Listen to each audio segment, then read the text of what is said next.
Hello everyone, and welcome back to Tarot and Torch.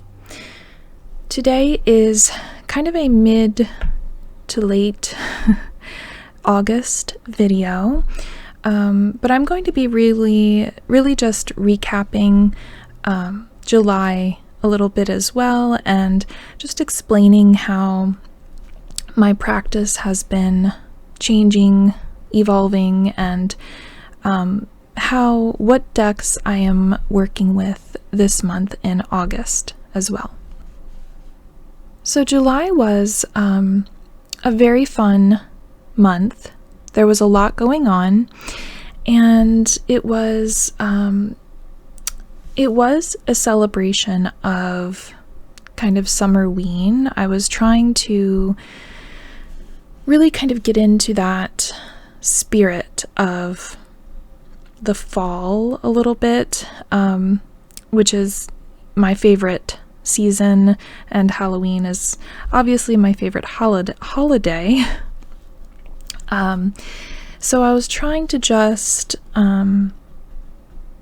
dip my toes into that a bit and make it fun for everyone, as my children also are interested in Halloween, and it was kind of a new thing for them to celebrate Summerween this way as well.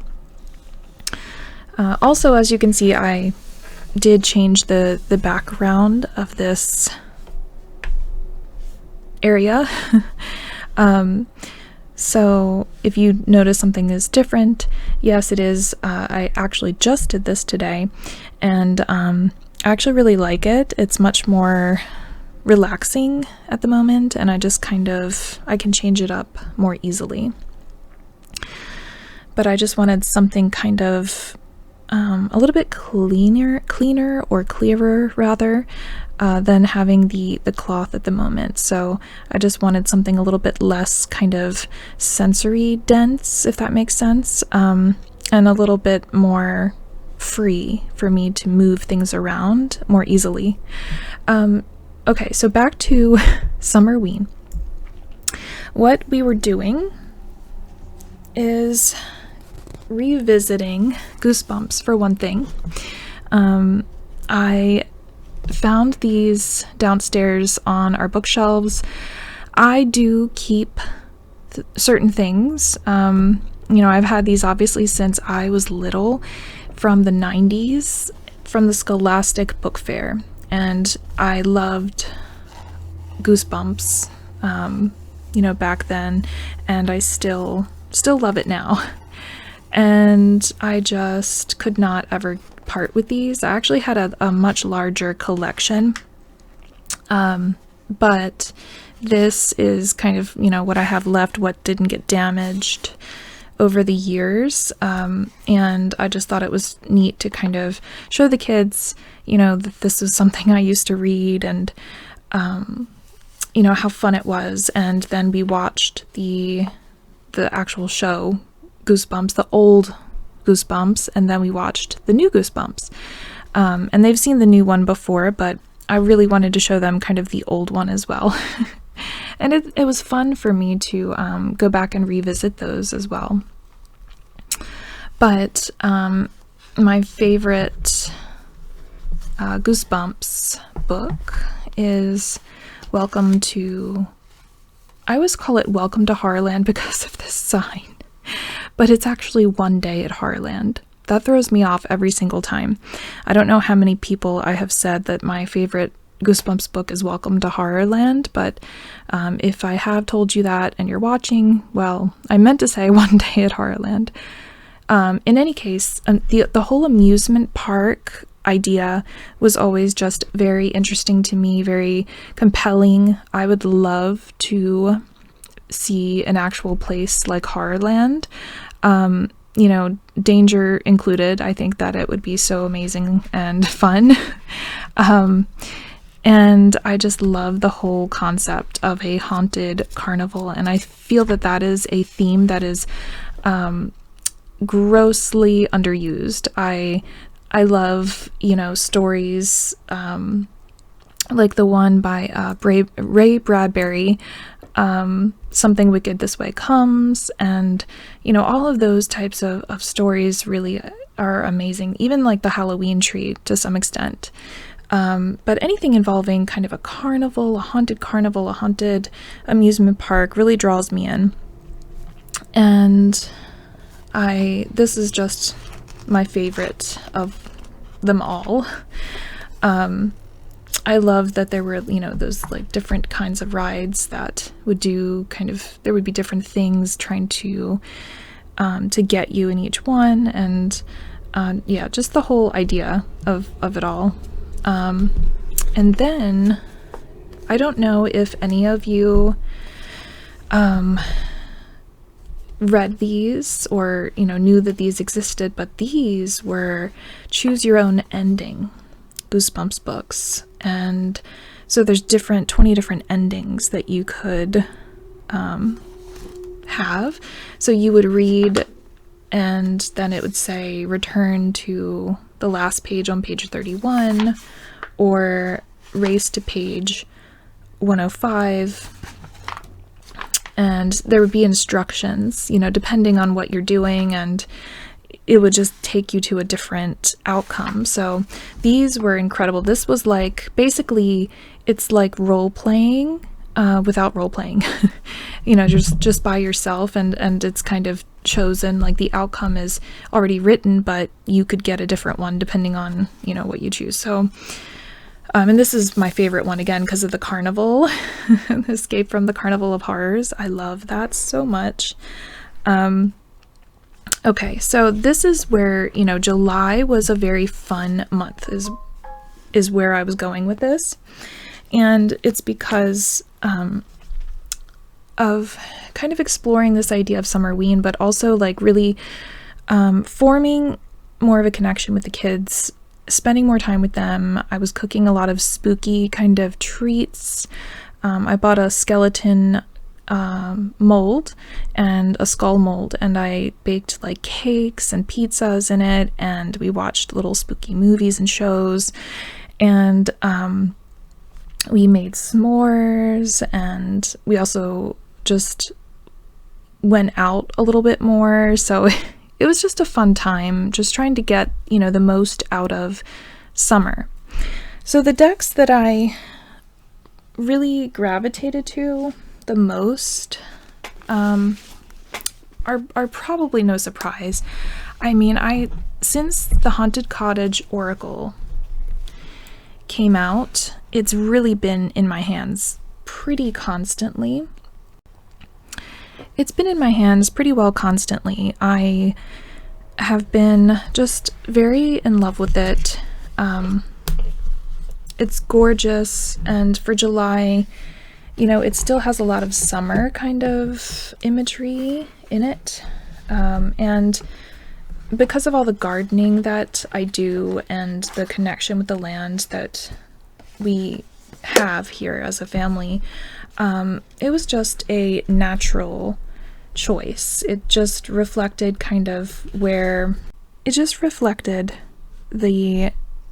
kind of connection to the earth, the garden, and our house, really, which has been something also that I've been exploring mentally, is just the connection to the home, especially as a spiritual person and a witch. It really, everything has a particular energy, and that energy feels different and affects you in a different way. So even inanimate objects, in my opinion, and I know that it's more of a kind of an animist perspective, but I really feel that things also contain energy, and it's something that can be tangible. And of course, like, people inhabiting things then also contain their own energy that gets kind of imbued into the walls or the floors or whatever wherever you are. But in any case, I felt a lot of calmness from this deck and connection to place. And it was just really beautiful and reflective. Also just helping to quiet my mind a bit. There was a lot going on, and it just really felt really lovely and expansive. So I really enjoyed working with this. And it's also a really beautiful one to work with, you know, in this time right before fall, because it does have these kind of fall imagery cards as well, like pumpkin pie, but most of the images are more centered around kind of nature and greenery. But it's very liminal, and it just feels very liminal to me. Okay. So obviously this deck is one that I work with quite a lot. And I perceive in August I'll still be working with it.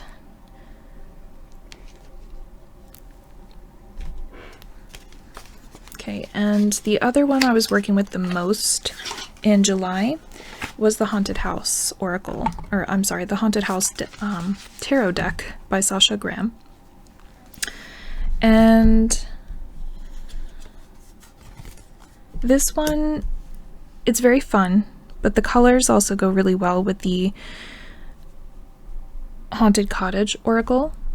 And again, it has that kind of house theme. Even though it's haunted house, it's still it's a house theme. And maybe it's because we're nearing fall, and that's kind of that time that you kind of go more inwards. But I've really been drawn to use these types of decks for July, and also again probably will carry over into my August practice. But in working with this and connecting to place, it has also helped me to change things about my place.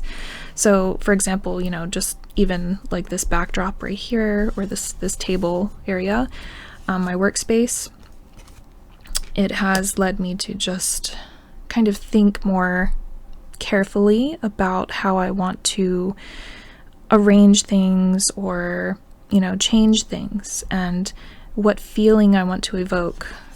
So, but, you know, on a spiritual level, it's just helped to shed some light on some things that, you know, had been going on in my life, and just make things feel a bit more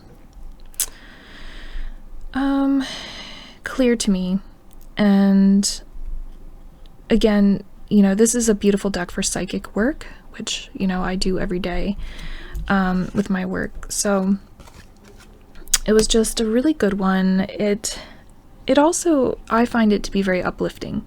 And I don't know about any of you, but I feel that in July, towards the end especially, I definitely needed a little bit of that kind of softness or support, I should say. So I feel that July was just a time I needed that extra support, and this was definitely a deck to do that. And it felt just very calming to work with also.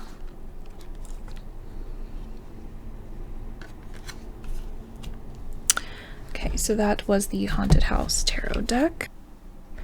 Another thing that I wanted to mention is that in July we watched Something Bad is About to Happen. Something Really Bad is About to Happen.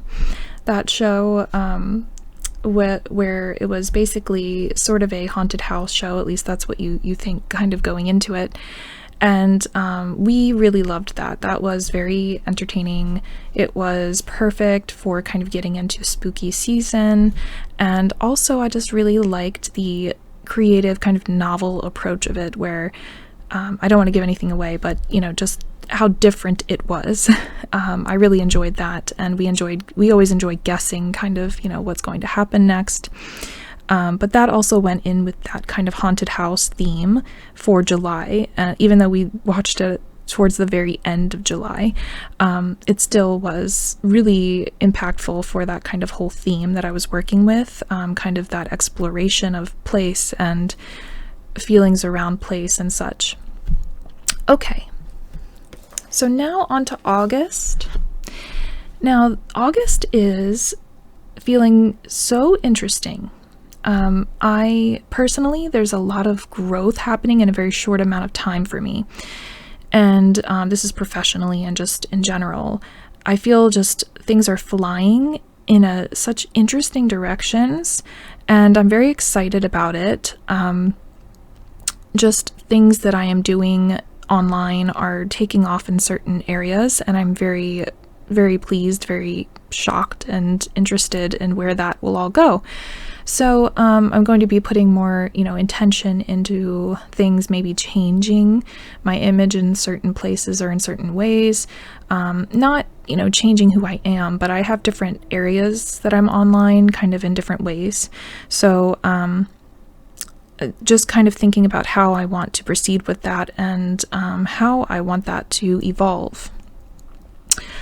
So now in terms of kind of theming, because I always try to make kind of a theme around the month, and this month has felt very witchy to me, which is also another reason I changed this kind of background to something a little darker. I'm feeling this kind of earthy, witchy kind of feeling this month, very dark and moody, but in a fun way, of course.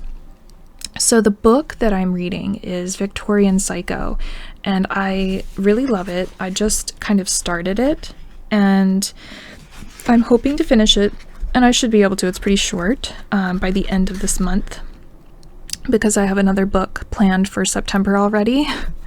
But I have just gotten back into kind of reading because I've been so busy with the garden.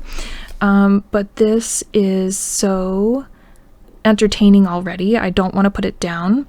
It's very dark and moody, but it's also just the way that she words things. Virginia Fido, the way that she words things is incredibly interesting. So she uses interesting sentence structure and word choice, and I love that. It makes the book feel alive in many ways. Like the story is unfolding in a more living way, and so that draws interest in, but also it's just so ominous, because something horrible is about to take place, and she keeps emphasizing that that's going to happen, and in the beginning she tells you exactly what's going to happen, which I find fascinating. So she's basically being hired by this Victorian family as a governess to watch their child, and but she's saying the main character is someone who obviously has history, perhaps some trauma, some difficult things have happened, and now she is going to be taking care of a child. So you feel this kind of build up of what's going to happen and how. So I am very excited to get into this, and I'll probably start reading it, picking it up again after I film this video. Okay, so to go with this whole feeling that is kind of building up around this month of August, what I really want to tap into is that, again, working with the land, working with land spirits and the home. And so the Lost Oracle is really going to be key there. And I also just find this to be a very straightforward deck in a way. It is expansive still, but it answers questions quite directly. And that's really lovely when you're asking something very broad or deep. But the artwork in this is, again, we have these kind of earthy, colors, and I love the artwork. It evokes, a witch's cottage, very calming and peaceful, but also the wilderness as well. It's kind of practical magic meets The Witch from, the movie The Witch. It's kind of like that. It's like folk meets practical magic, I would say. So I just feel that this deck is going to be really nice to work with this month, really pleasing to the eye, but also just very helpful in kind of journaling and thinking about where I am and kind of where I am heading, helping me puzzle out some things surrounding what's next for me.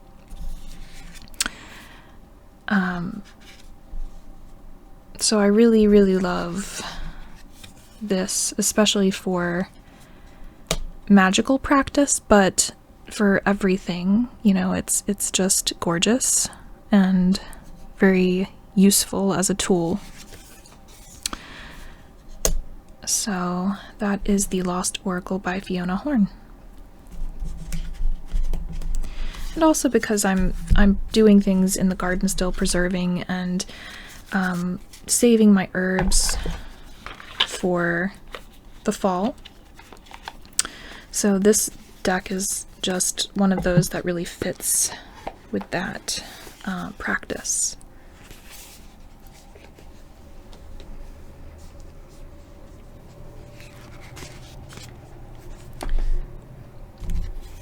A tarot deck that has been kind of calling my name is the Crow Tarot. My crows have been in my mind lately, and I do reach for this when I need a specific kind of connection to them. But this time of year, I develop a real relationship with the crows in the area, and they are calling me forward, both spiritually and kind of physically. So I'm going to really enjoy connecting with them through this deck. It's a beautiful deck. The browns, I don't know, I'm feeling kind of drawn to that brown color. Last month it was much more about the green, but now it's more about these kind of more muted, earthy colors. So that should be, really nice to connect with, a more kind of earthy palette. But also the crows they always help me feel like I'm where I'm supposed to be, that this is my energy, that I can be more myself in and kind of resting in, supported in. So it's just nice to have that familiarity and just, coming home to my crows and enjoying that work and deepening it and really thinking about it more.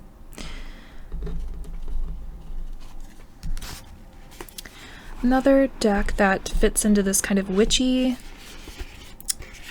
vibe that I'm going for is the Oracle of the Witch, and this is gorgeous.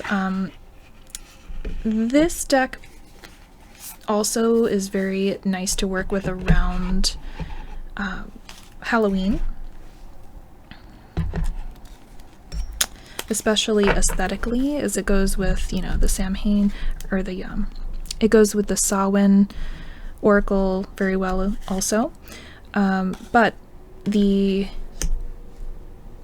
meanings, the symbols, the depth, the richness of this deck is something else. It is a very witchcraft deck and oriented, but it gives you these practical kind of things to work with also. So magical clothing, empowerment, and this could go for any type of question, that you would ask, but then you can go into the layers, the picture or the illustration, as well as, what's on the illustration, the symbolism around it, the candle, the runes, just everything about these cards kind of takes you to that next level, so that you feel that there's a lot to work with, and you're not limited by anything. And they're just gorgeous, of course. I mean, it's just such a beautiful deck, and this feels very much like what I'm doing at the moment. But it's, it has depth, it has punch as well, and it really just gives you that empowered feeling, and while also kind of reminding you of some of the spookiness of witchcraft, because I feel that we forget, of course there's a lot more to witchcraft and its origins to connect to, and that's something that I strive to do.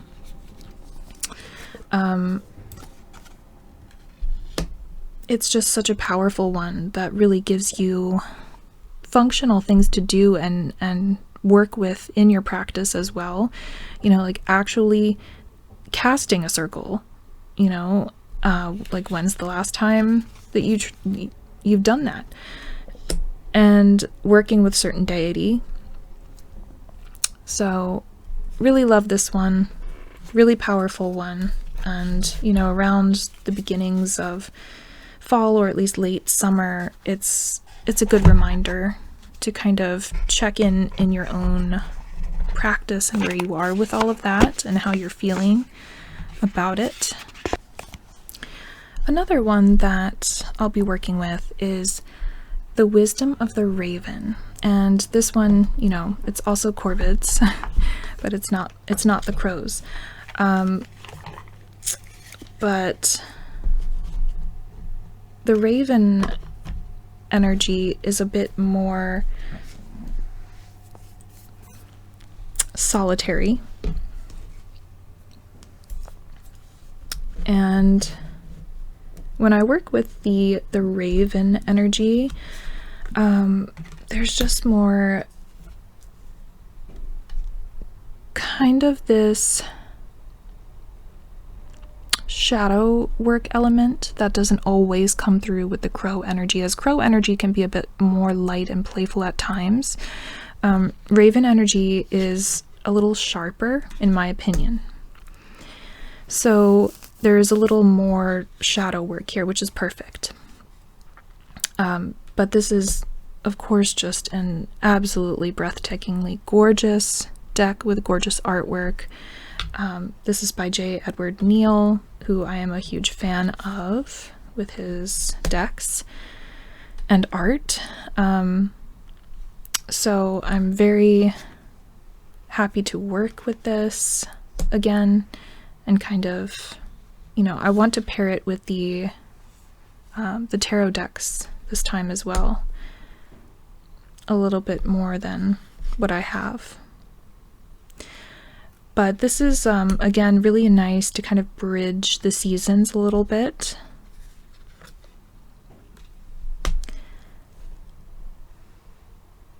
And these are, again, great for journaling as well.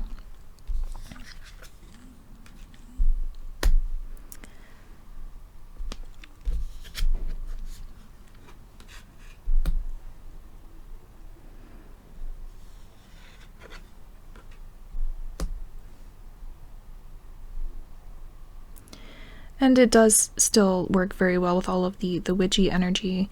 It's very magical in its energy. Okay.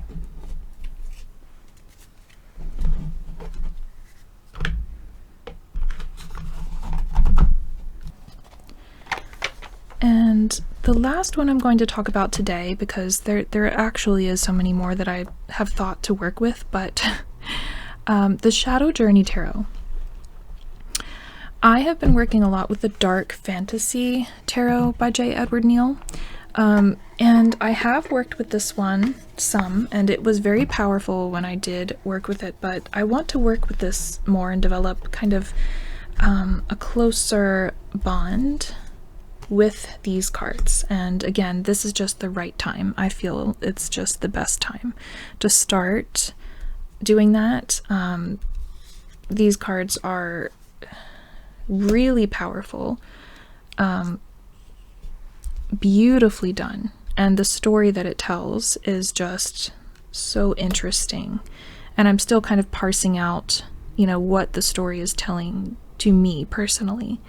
But it definitely does tell a story, the way that they weave the meanings together and with the different figures.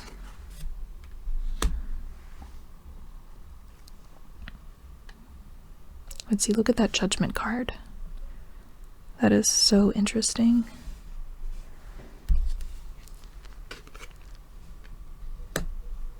It is a very talkative deck, but, you know, in a quiet, kind of contemplative, almost a telepathic communication. So perfect for really getting in there with the shadow work now.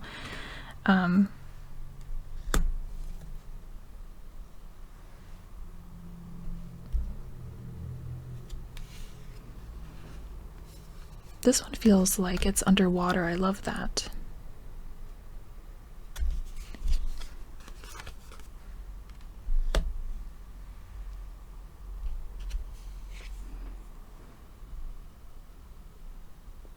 The moon, waning moon imagery, or the crescent moon imagery, I mean.